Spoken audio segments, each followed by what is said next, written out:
No, pues nada, muchas gracias a todos por acudir. La verdad es que muy contentos de la acogida que ha tenido. Me presento, yo soy Carlos, formo parte del Instituto de Planificación Financiera Familiar. Me acompaña Fernando Sánchez. Hola Fernando, ¿qué tal? Hola, ¿qué tal? Buenas noches a todos. Fernando Sánchez forma parte del claustro del Instituto de Planificación Financiera Familiar. Haremos más adelante la presentación de Fernando. Yo ahora os voy a contar brevemente eh, bueno, la misión que tiene el instituto, por qué se ha formado y hacia dónde queremos llegar. ¿Vale? Entonces, como todos sabemos, a día de hoy la principal necesidad que tiene la sociedad es la falta de cultura financiera que tenemos. Una de las misiones que comparte el instituto junto con el claustro, ¿no? Y con todas aquellas personas que ya nos han acompañado en alguna formación, es acercar a las familias principalmente la formación en educación financiera. El instituto no lo formo solo yo, lo formamos varias personas comprometidas no solo con la educación financiera, sino también con esa visión de largo plazo, ¿no? Que también tenemos como familias, ¿no? Eh, Creemos firmemente que hablar de dinero en casa tiene que ser una herramienta, ¿no? Saber hablar de dinero no tiene por qué ser una falta de... Perdonar, que voy mirando para allá porque voy aceptando a la gente no tiene que ser un motivo de estrés, sino pues una herramienta adicional, ¿no? Tener el dinero al alcance y para ello nuestra visión y nuestro enfoque es rodearnos, sobre todo en el día a día, de gente que sabe mucho, ¿no? De cada una de estas áreas. Em, Tenemos en la cabeza que a día de hoy hay una gran formación, ¿no? Porque no somos los únicos, hay una gran formación en la parte de inversión, ¿no? Se habla mucho de finanzas en invertir para salir de esa carrera, ¿no? Que llaman de la rata, que es el trabajo al final del día a día, pero se habla muy poco de la parte de administrar, ¿no? De administrar, de planificar, de ahorrar, ¿no? Que tan denostado está, pero para conseguir ese paso, ¿no? Por supuesto, de la inversión, fantástico. Sin embargo, antes hay otros pasos anteriores que son los que procuramos trabajar desde el instituto. Este webinar es una acción más formativa que llevamos a lo largo del año, ¿no? Podréis ver al final de la presentación otras acciones que llevamos a cabo y al final nuestra propuesta es bastante sencilla, ¿no? Es acercar la formación a través de un modelo híbrido, presencial, online y sobre todo en directo, donde podamos resolver preguntas a través también de microcursos y cursos especializados en planificación financiera, como el que hicimos a la vuelta del verano para reorganizar las finanzas o como el que se hará a principios de diciembre, enfocado en mejorar nuestra declaración de la renta del próximo año. Creemos que la formación tiene que ser impartida siempre por profesores y asesores con experiencia, pues en este caso como por ejemplo Fernando Sánchez, con clases en remoto y también de forma presencial, siempre 100% en vivo y con un acompañamiento al alumno y un acceso a una comunidad, ¿no? Que es al final importante, donde podamos todos compartir consejos, mejoras y combatir, ¿no? Esa falta de educación financiera que hemos podido tener a lo largo del año, ¿no? De nuestra vida. El claustro lo forman, entre otras personas, Eduardo Bazús, que además de ser profesor es socio también del instituto, Marta Cuevas, como coordinadora del programa, Fernando Sánchez, en este caso gestor patrimonial, David García Martín, también experto en economía, Carlos Medrano y Fernando. Y además de acompañarnos en el claustro, también tenemos un equipo de asesores orientados y que comparten ese mismo propósito, ¿no? de familia, de largo plazo y especialistas, ¿no? En su área. Pues, contamos con Luz, que es especialista en el área contable para familias, y también con Carlos García, que es asesor fiscal, ¿no? Todo esto es el inicio de un equipo que cada día va creciendo y que ha visto en el instituto un lugar donde compartir su misión, ¿no? y su propósito. Así que nada, ya os dejo a manos de Fernando. Fernando, cuando tú quieras, dejo de compartir y compartes la presentación. Va. Gracias a todos. Y aquí, a ver, esto tengo que hacerlo. A ver, permitirme mi pelea con las tecnologías. Bueno. Nada, te iba a decir que si te llevo las mulas, ibas a ir en coche. Vale, ¿se ve la presentación? Sí. Vale. Pues buenas tardes, buenas noches. En primer lugar, dar las gracias a Carlos y al instituto por haber entendido que yo podía aportar. Y bueno, me voy a presentar muy brevemente. Yo tengo una experiencia dentro de la psicología clínica, fundamentalmente. Y bueno, pues voy a intentar esbozar una serie de ideas que hibriden un poco entre lo que es la experiencia de la dificultad de la gestión de áreas vitales que tienen las personas con problemas emocionales y cómo eso se traslada sobre la gestión del dinero y la vivencia natural que tienen todas las personas del dinero, ¿vale? Entonces, bueno, todos habréis escuchado que hay muchos libros en esta énfasis, como decía Carlos, de hacernos ricos rápidos y liberarnos económicamente. No tengo muy claro para qué, pero todos esos ideales y todos esos métodos rápidos y algunos baratos que nos dan de hacernos ricos y en ello toda una construcción identitaria de convertirnos en personas de alto estatus gracias al dinero, pues todos habréis podido ver la cantidad de manuales, libros y formaciones que están saliendo. Y bueno, a mí me pareció interesante poder reflexionar con vosotros sobre aspectos que tengan que ver con la psicología y la psicología del dinero.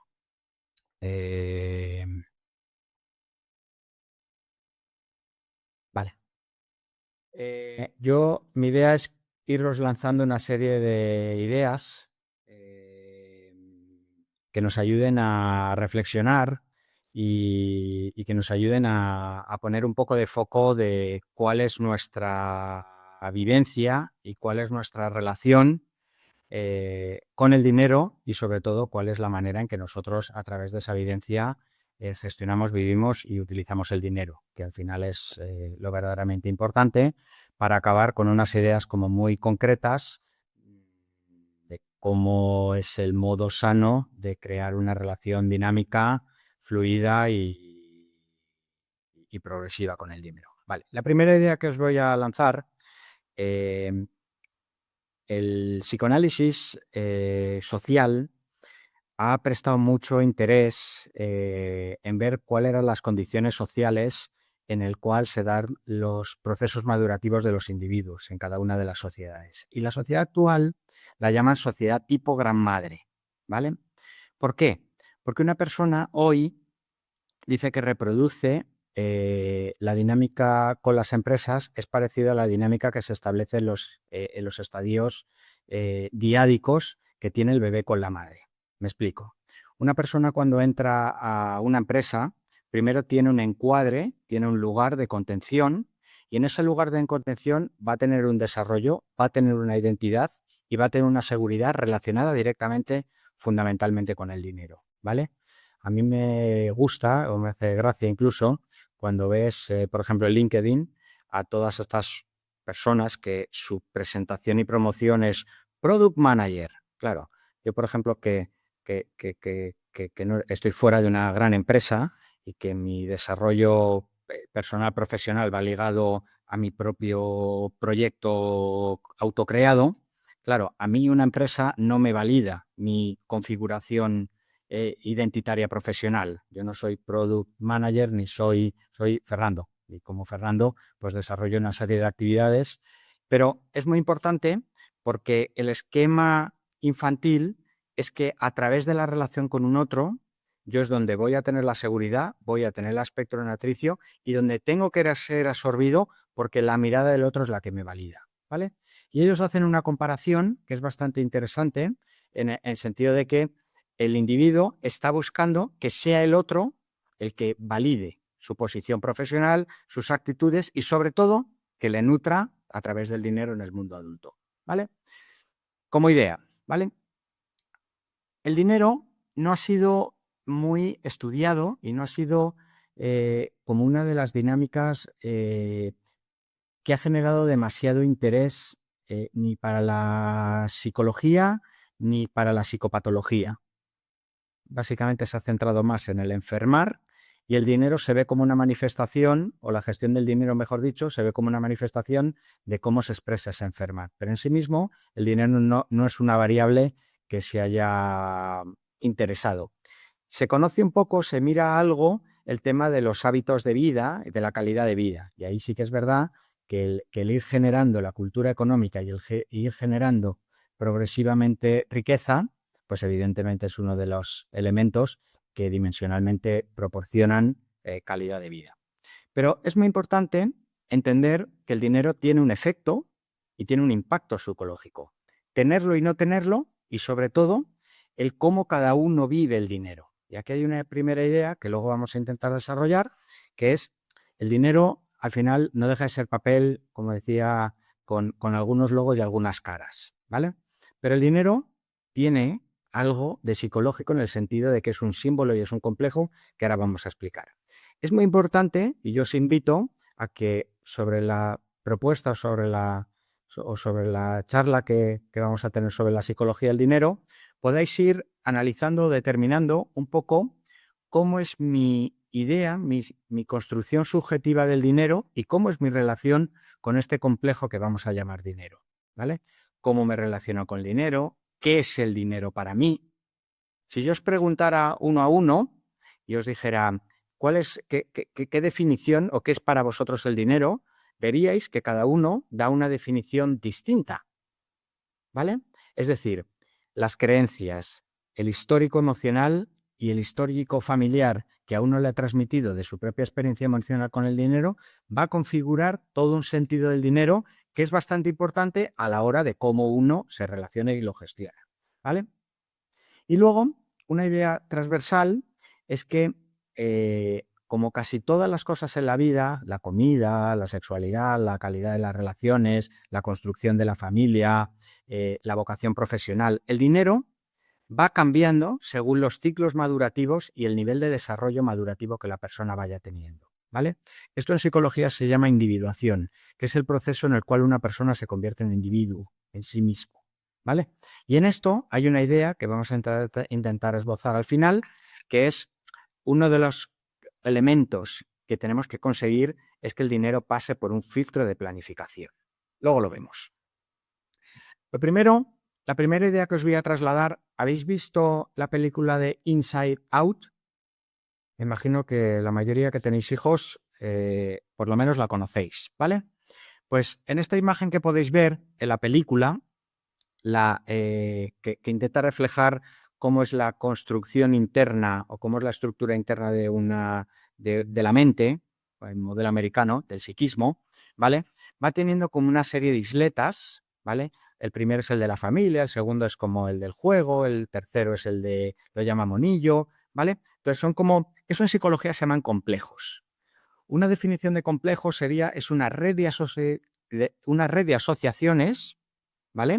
En el cual hay sensaciones corporales, emociones, recuerdos, deseos e ideas cognitivas asociados a una tonalidad emocional. Es decir, en el núcleo de cada una de esas islitas hay un tono emocional. Es decir, en la primera a lo mejor, en la isla de la familia puede estar asociado a alegría, el segundo puede estar asociado a tristeza, el tercero de los deportes puede estar asociado a miedo, ¿vale? Es muy importante el tono emocional. Pero es muy importante que entendamos que el dinero es un símbolo. Un símbolo significa que cada uno lo atribuye de manera cambiante de significados y significantes que configuran un sentido que es el que determina cuál es mi relación con el dinero, ¿vale? Entonces, os voy a dar una pincelada muy breve, ¿vale? Imaginaros cómo se construye un mecano, ¿vale? Pues hay muchas escuelas de psicología que dicen que la mente se forma por etapas vitales donde cada ciclo y cada etapa vital debe configurar como un nivel madurativo en el que tienen que pasar una serie de cosas, ¿vale? Lo más importante en eso es la calidad de los vínculos que se tiene con papá y con mamá, ¿vale? ¿Por qué es importante de cara al dinero el que nosotros hablemos de la relación que nos, de cómo se configura y cómo se estructura ese psiquismo temprano? Vale. Mamá tiene una función psicológica muy importante que luego se traslada sobre el dinero, que tiene que ver con la nutrición y con la seguridad. ¿Vale? Entonces, si nosotros hemos tenido una buena mamá internalizada y hemos tenido una experiencia suficientemente válida de esa figura, nosotros vamos a ser personas seguras y con una percepción de nutrición, de que hemos recibido afecto, cariño y alimento. ¿Vale? Y con el padre tenemos una función, ¿vale?, de protección y de seguridad extrovertida, hacia afuera.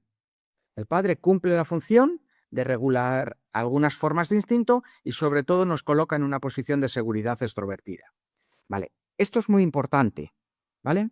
Porque si nosotros tenemos fallas en la vinculación o tenemos carencias en nuestra experiencia biográfica o con mamá o con papá, eso va a configurar todo un modo de estar en el cual vamos a tener una relación con el dinero. Es decir, si yo tengo una experiencia en la que mi vivencia de la madre ha sido fallida, ¿vale? Yo siempre voy a vivir todo con inseguridad y voy a vivir todo con que hay una falta. Y lo más importante es que yo me voy a acostumbrar a que esa falta siempre esté presente. Un ejemplo muy concreto es que yo voy a ser capaz de trabajar mucho, de exigirme a mí mucho, pero no me va a importar tanto o voy a estar acostumbrado a que la recepción del equilibrio del beneficio sea muy bajo. Y eso tiene que ver con condicionantes psicológicos. La experiencia al revés. Si yo tengo una madre que me ha querido mucho, que ha sido muy valiosa y me ha configurado todo este sentido de cristal que llaman ahora, ¿vale? Yo voy a exigir con poco esfuerzo y con poco trabajo, con poco que yo dé, ¿vale? Voy a buscar mucho rédito. Entonces, si yo voy a una empresa, me dicen que tengo que trabajar 37 horas y media, ¿vale? Y me van a pagar 1.000 euros, a mí me va a parecer poco. Porque mi esquema emocional internalizado en esa etapa es que yo tengo que recibir mucho por el mero hecho de ser yo. ¿Vale? Y esto es muy importante, porque papá me va a permitir salir al mundo, construir y luchar por mis objetivos, ¿vale? Y mamá me va a permitir internalizar que eso tiene una recepción. Y ese es un equilibrio que hay que conseguir y que es difícil de conseguir. En la clínica se ve mucho ese modelo de inseguridad o de yo no soy recompensado con todo lo que yo hago, ¿vale? Y eso tiene mucho que ver con estas isletas de Inside Out y cómo se han formado según nuestra biografía y nuestros condicionantes personales y familiares, ¿vale? Entonces, esto es muy importante. ¿Por qué? Porque el dinero no es un elemento neutro. El dinero en la madre, en la introversión, va a tener que ver con aspectos de autocuidado y va a tener que ver con seguridad. Y en la función del padre va a tener que ver con inversión y con aspectos extrovertidos del dinero. Estatus, inversión, protección, patrimonio, ¿vale?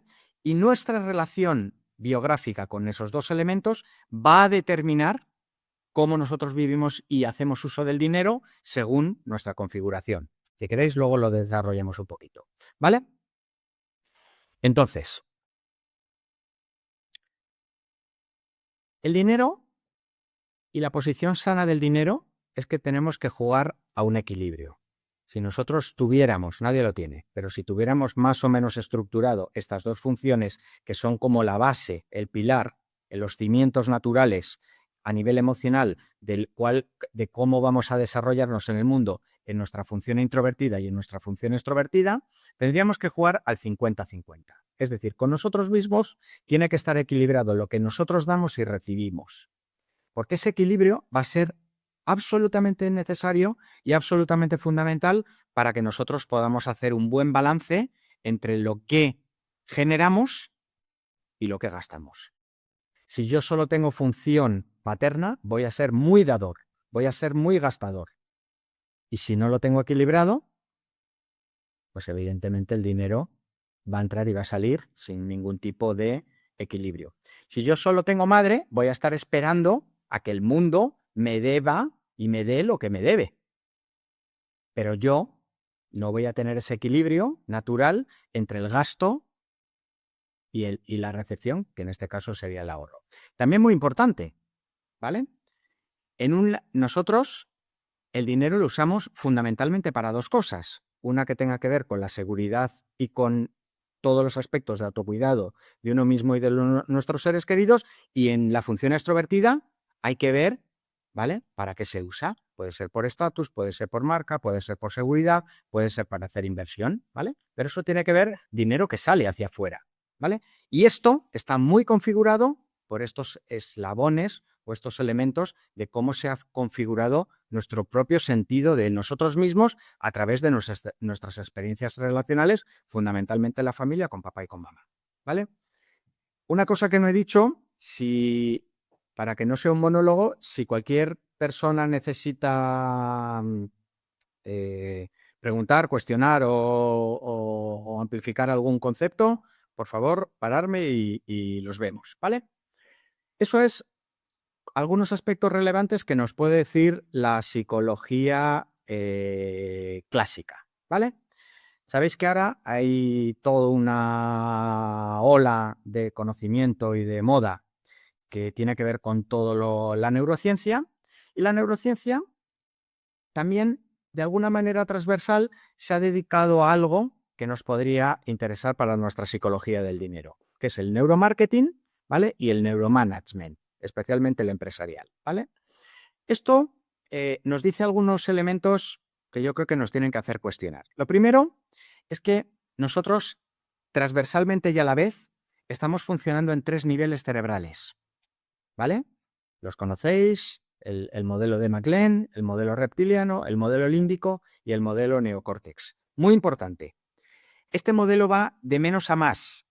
No empezamos en el córtex, empezamos en lo reptiliano, vamos a lo límbico y luego vamos a la capacidad de planificación y de hacer abstracción, que es el neocórtex, ¿vale?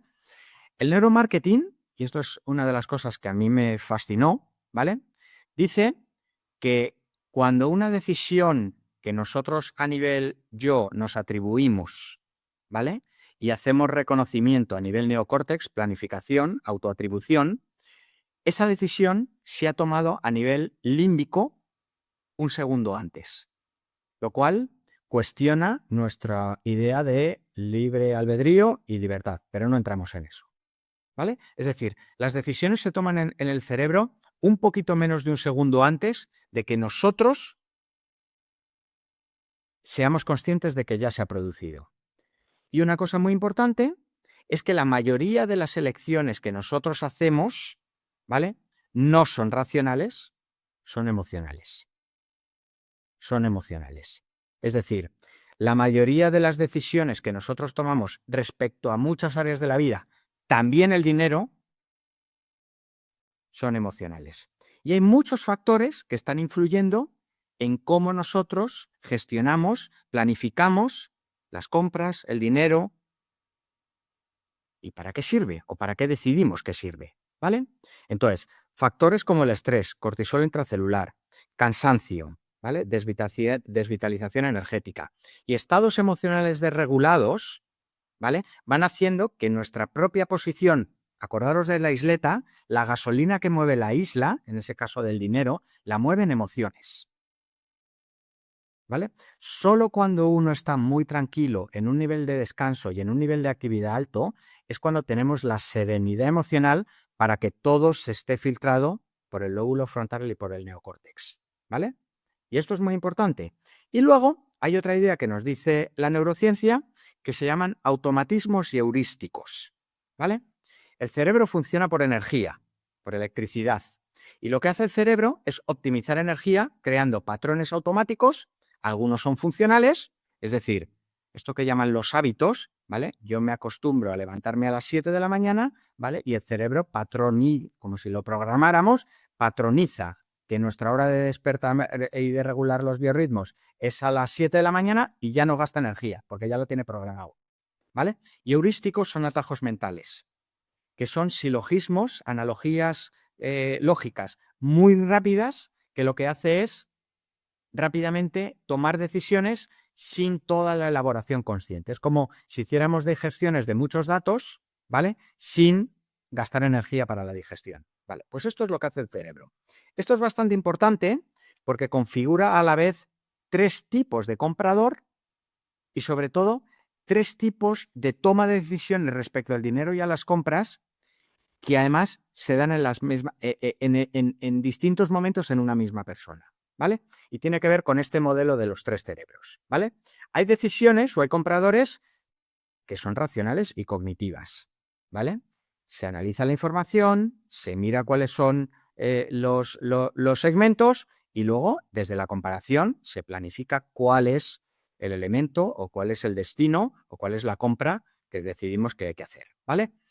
El segundo es la compra emocional, que tiene que ver con deseos, tiene que ver con historias, tiene que ver con conexiones, tiene que ver con placer y desplacer, ¿vale? Y luego está el comprador impulsivo, excitación, inmediatez, comportamientos evitativos, ¿vale? Me siento mal y creo que si me compro algo, ¿vale? Me voy a sentir mejor. Es verdad que el objeto en ese momento tiene una función reparadora, sobre todo si son cuestiones identitarias o de autoestima, ¿vale? Claro, aquí hay muchos factores que tenemos que estar muy pendientes, ¿vale?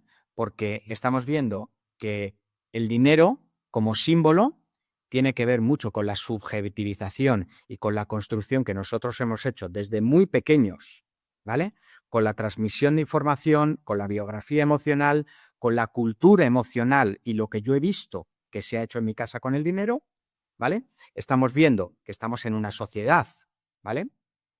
Que es muy emocional y que hay muchos elementos disruptores que hace que nosotros no estemos en una vivencia consciente y plena para siempre estar en un modo analítico, racional y, como diría el cerebro, neocortical, que es donde nosotros, vale. Luego hay algunos rasgos caracteriales, rasgos de la personalidad o patologías, ¿vale? Que influyen en cómo uno vive el dinero, ¿vale? Y esto es importante porque nos influyen y de alguna manera tenemos que reconocer si nosotros podemos estar en alguno de estos segmentos o módulos o en algún momento podemos estar en esto, ¿vale? El primero, habéis oído muchas veces que estamos en la cultura del narcisismo, ¿vale? Es decir, todo el mundo está en la reafirmación, todo el mundo está en la megalomanía, todo el mundo está en lo ascensional. Y el dinero es el elemento que a mí me diferencia del que está por debajo. O sea, es un elemento que luego entraremos un poquito, ¿vale? Pero, entonces, el narcisismo necesita el dinero porque el dinero es el enclave donde yo me puedo ir a un barrio distinto que yo asocio a una connotación cultural o social o económica diferenciadora, igual que las marcas, igual que la ropa, igual que los coches, es decir, los objetos de consumo que crean estatus tienen que ver con el dinero, ¿vale? El ideal posmoderno, a mí me hace mucha gracia en 4 años te has liberado y montando una empresa y dando cursos, ojalá fuera así, ¿verdad, Carlos? Vamos, nos pasamos el juego y ya no tenemos que trabajar y vamos a generar X dinero que es una brutalidad. Que es justamente uno de los esquemas que desde este curso se intenta decir exactamente lo contrario, es decir, que luego lo vemos, ¿vale? Pero el arte de la fermentación y los proyectos de planificación a largo plazo es donde verdaderamente se genera riqueza. Pero nos están dando, especialmente a los más jóvenes, una serie de ideales de riqueza rápido sin trabajo, ¿vale? Cuidado, ¿vale? Porque ahí volvemos a la sociedad gran madre. Tú, por el mero hecho de ser, tienes derecho a conseguir todo, pero el esfuerzo es muy poquito, ¿vale? Entonces ahí, claro, al final, pues eso no funciona. Y luego hay que ver en ese narcisismo si yo siempre, a través del dinero y de los beneficios directos que yo tengo del dinero, estoy configurando un sentido de ideal, ¿vale? Luego, uno de los elementos muy importantes es la impulsividad, ¿vale? Todas las personas que están mal en algún momento de su vida siempre se van a desregular por dos lugares, ¿vale? Uno es en los cambios de estados de conciencia, que no vamos a entrar porque eso es enfermedad, y el otro es la impulsividad. Todas las personas cuando están mal se desregulan en el instinto, en el comer, en el beber, en la sexualidad y en la agresividad. Y en la agresividad están las compras compulsivas, ¿vale? Por exceso o por defecto, ¿vale? Entonces, cuando yo estoy mal, ¿vale? Acordaos del cerebro reptiliano, el cerebro reptiliano toma el control, ¿vale? Y el dinero se dilapida. Se dilapida. ¿Por qué? Porque en el contexto de la impulsividad no hay experiencia emocional, porque está desconectado, y el cerebro neocortical luego genera vergüenza y culpa, pero no tiene el mando de la planificación, ¿vale? Y luego están los estados ansioso-depresivos. Os digo muy brevemente qué son los estados ansioso-depresivos, que los oí por todos lados. Vale, básicamente una persona que tiene ansiedad tiene miedo, ¿vale? Ansiedad, angustia es básicamente que tiene miedo. Claro, en este mundo de incertidumbre, volatilidad y en este nivel de complejidad, ¿cómo no vamos a tener miedo? ¿Vale? Hay una parte de cansancio por productividad, pero hay otra parte de que toda esta ciclotimia continua de escenarios y de contextos no muy halagüeños, pues nos generan posiciones de miedo, ¿vale? Y los estados depresivos básicamente lo generan dos mecanismos, pero el que a nosotros nos interesan es que es agresividad que no está verbalizada. Es decir, es agresividad que se vuelve contra uno. Por eso se dice que las personas que están tristes son grandes enfadados, ¿vale? Esto es muy importante, porque cuando uno tiene miedo va a hacer cosas para desactivar ese miedo, y cuando uno tiene una agresividad que no puede verbalizar o que no puede externalizar, también va a hacer cosas para que le desactiven esa agresividad, ¿vale? Y las compras y el dinero tienen mucho que ver con todos esos elementos de autorreafirmación. Vale. Entonces, aquí tenemos como una polaridad un poco contraria. Todos conocéis el autor Byung-Chul Han, ¿vale? Especialmente con el libro de la Sociedad del Cansancio. Básicamente, la Sociedad del Cansancio es que todos estamos en un sistema de funcionamiento que lo que se está priorizando es la productividad. Nosotros ya no somos seres porque sí, ya no somos homo faber, ya somos homo productivos, ¿vale? Y él dice básicamente que el capitalismo ha canalizado todo y se alimenta fundamentalmente de las pulsiones y de los instintos más básicos para trasladarlo en una máquina de goce compulsivo, en producir, consumir, desear, y fundamentalmente la mayoría de las cosas que consumimos son necesidades artificiales, que tienen más que ver con lo identitario y con esos ideales de estatus que se están promovidos fundamentalmente por la sociedad, que necesidades reales. Es decir, el padre, en términos psicológicos, nos está exigiendo una serie de ideales que no van con la naturaleza humana, ¿vale? Y lo materno está absolutamente descuidado y hemos perdido la calidad de los vínculos, la capacidad de conciliación, toda esta crisis de la familia que todos conocéis, ¿vale? Y sobre todo, que el elemento básico tiene que ver con la nutrición, que son las necesidades reales, y con la seguridad, ¿vale?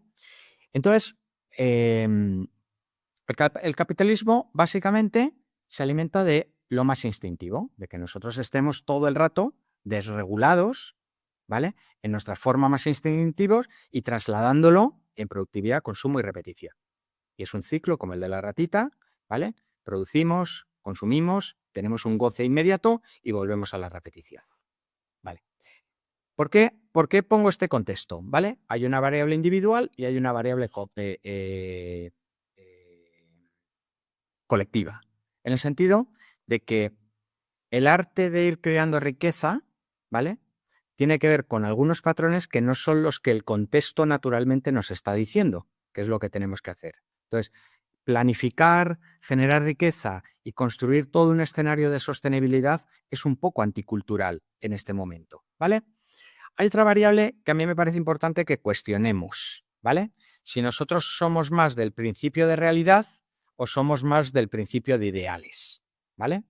Hay un elemento que tiene que ver con la edad, es decir, cuanto más joven se es, más ideal, porque tu principio de realidad y tu comprensión de la vida y de la realidad y de los escenarios distintos donde todos nos desarrollamos, pues todavía es muy escaso, ¿vale? Pero es verdad que caracterialmente hay personas que son más ideales. Claro, yo no puedo hacer una planificación de contabilidad con principios ideales. Tengo que irme a la realidad y a los números, ¿vale? Yo no puedo decir, oye, por este curso ahora voy a generar 400 personas que me escuchen. Eso es un ideal, ¿vale? Y esto es muy importante porque cuando tú lo asocias al dinero, claro, si tú tienes que hacer una inversión, por ejemplo, o tú tienes que hacer un gasto, depende mucho si tú te ajustas a la realidad de tus ingresos y gastos o tú dices, no, bueno, yo el mes que viene gano lo que sea o yo cuando quiera cambio de trabajo. Es decir, si tú no vas ajustado a un principio de realidad y te estás moviendo en ideales, ¿vale? Por eso pongo un poco el esquema de ir en el burro o ir con Dulcinea. Acordaos que Quijote al final era un ideal con toda esa ética de caballero, pero estaba tumbado en una cama. Y el otro va despacito en un burrito, pero va avanzando, ¿vale?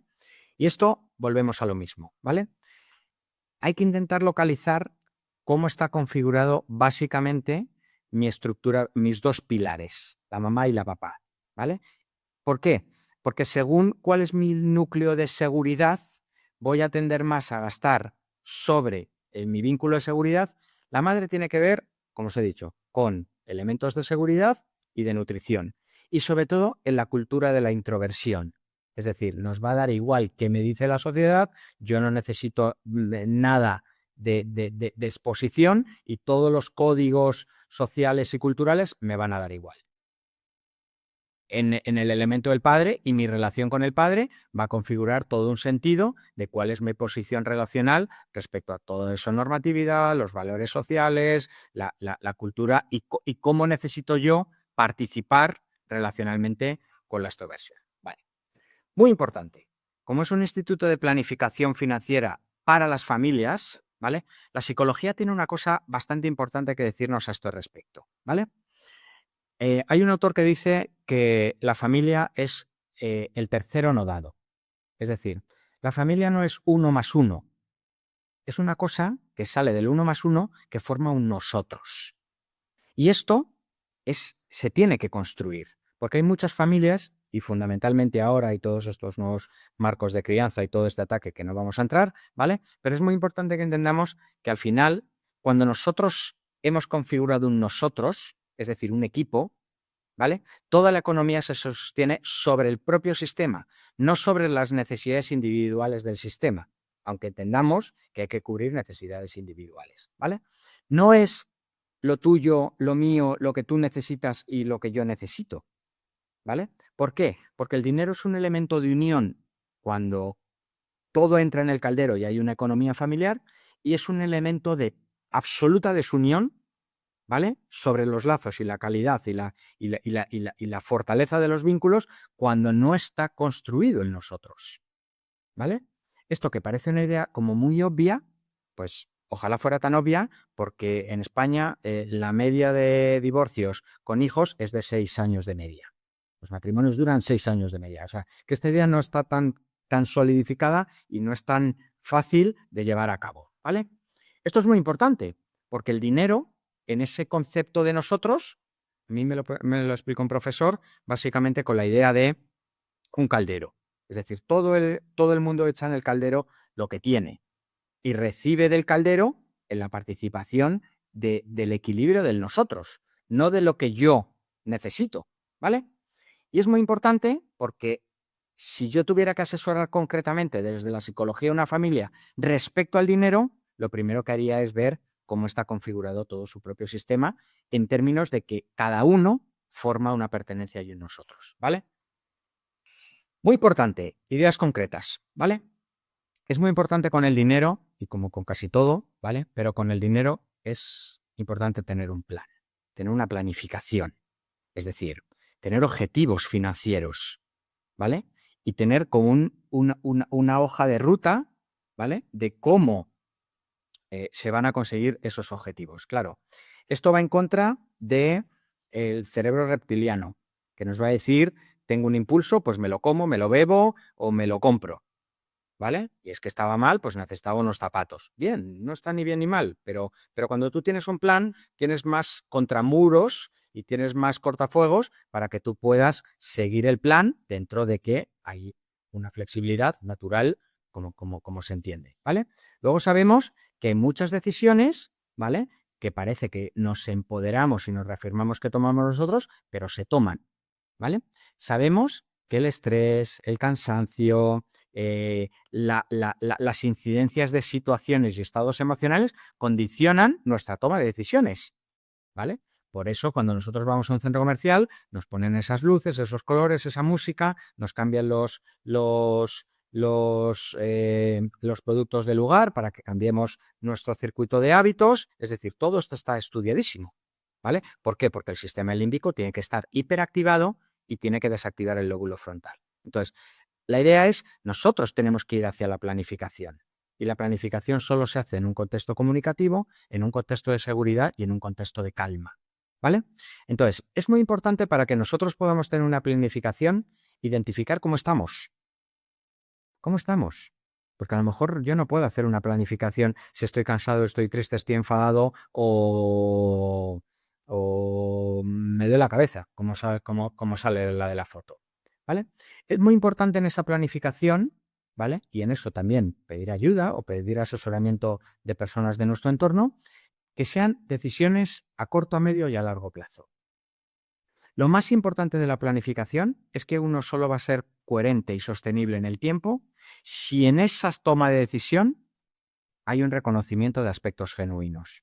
Es decir, el dinero sirve para lo que a uno le dé la gana, pero lo más importante es para construir un estilo de vida. Y uno tiene que estar en un estilo de vida que sea coherente para sí mismo, ¿vale? Si yo he decidido que quiero vivir en el campo y quiero hacer una inversión en el campo porque es mi decisión vital, esa decisión no se va a ir cambiando, porque va en el reconocimiento y en el autoconocimiento de cómo son las decisiones vitales que yo voy a hacer sostenible. Y esto es muy importante, porque no puede haber bandazos a la hora de planificar y tomar este tipo de decisiones. Y luego, muy importante, estamos, los más mayores un poco menos, pero estamos infectados de ideales neomodernos que nos hablan de productividad, de megalomanía y de ¿cómo decirlo? Lo llamaría de la religión del dinero. Es decir, antes esta mañana hablaba con una persona que me decía, es que el tema de la religión del dinero. Es decir, hay muchas personas, ¿vale?, que no han entendido que el dinero es un medio ¿para qué? Para tener un estilo de vida, para tener una calidad de vida y para proveer a la propia vida y a las construcciones vitales que tú no haces. Necesitan dinero, pero siempre tiene que ser un medio.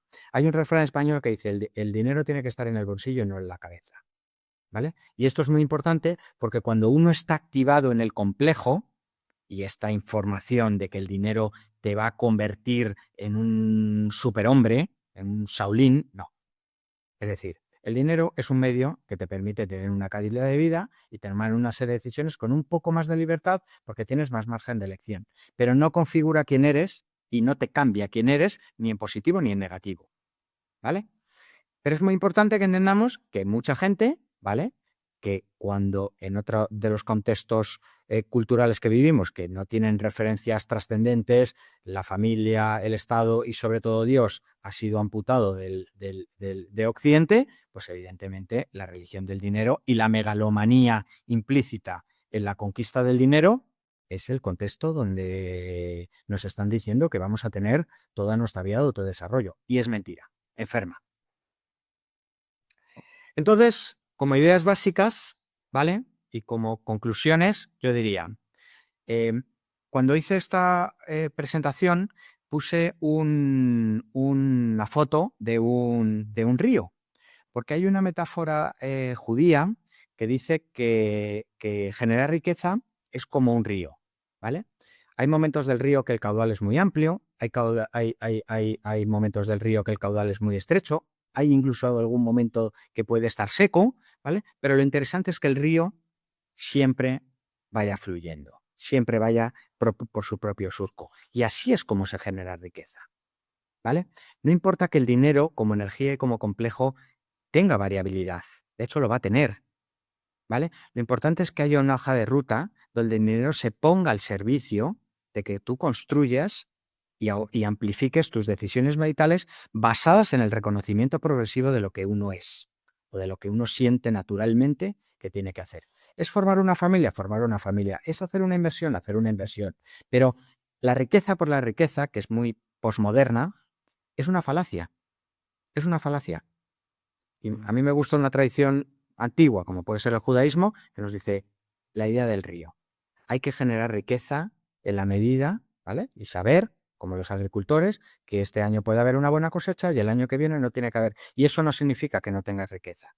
Riqueza no es el dinero. Riqueza es que tú tienes la energía para ir construyendo vida y construyendo tu proyecto de vida basado en tus propios reconocimientos. Entonces, en esto de construir, hay un libro que os recomiendo, que es La psicología del dinero, de Morgan Housel, que básicamente tiene una idea de planificación que es generar riqueza es una planificación a largo plazo.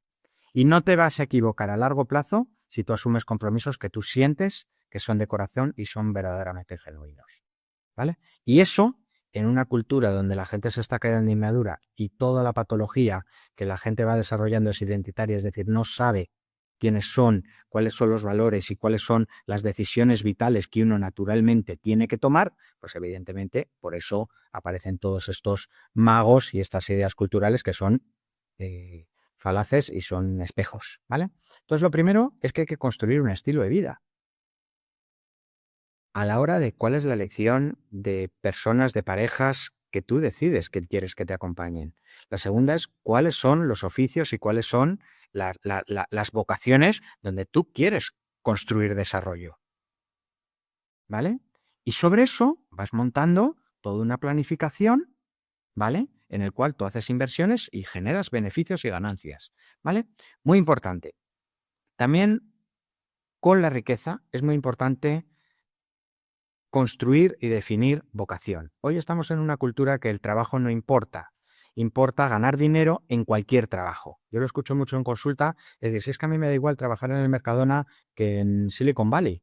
Yo lo que quiero, el que más me pague yo voy a ir, ¿vale? Esto de disfruta de tu trabajo y en el disfrutar de tu trabajo, entre paréntesis, y hacer un servicio, tú vas a generar, aparte de dinero, otras muchas cosas que nutren internamente a la persona. Eso son palabras vacías en el mundo posmoderno, ¿vale? Hay que definir una vocación, porque cuando tú te puedes dedicar a una cosa que sientes como vocación, le vas a poner pasión, le vas a poner mucho trabajo y eso va a fructificar antes que después. Segundo, no hay cultura del esfuerzo. Entonces tú no puedes en ese río, cuando va más en plano, cuando va más en bajada, pues irá más fácil. Pero cuando tiene un poco de cuesta, hay que tener una estructura y una cultura de esfuerzo para poder sostener las decisiones, ¿vale? Y luego, muy importante, ¿vale? La riqueza tiene que ver con los equilibrios, ¿vale? Las personas verdaderamente ricas tienen mucho que ver con la capacidad de generar generosidad, de dar, ¿vale? Hemos hablado antes del equilibrio entre dar y el recibir. Hay que recibir, pero hay que entender, vale.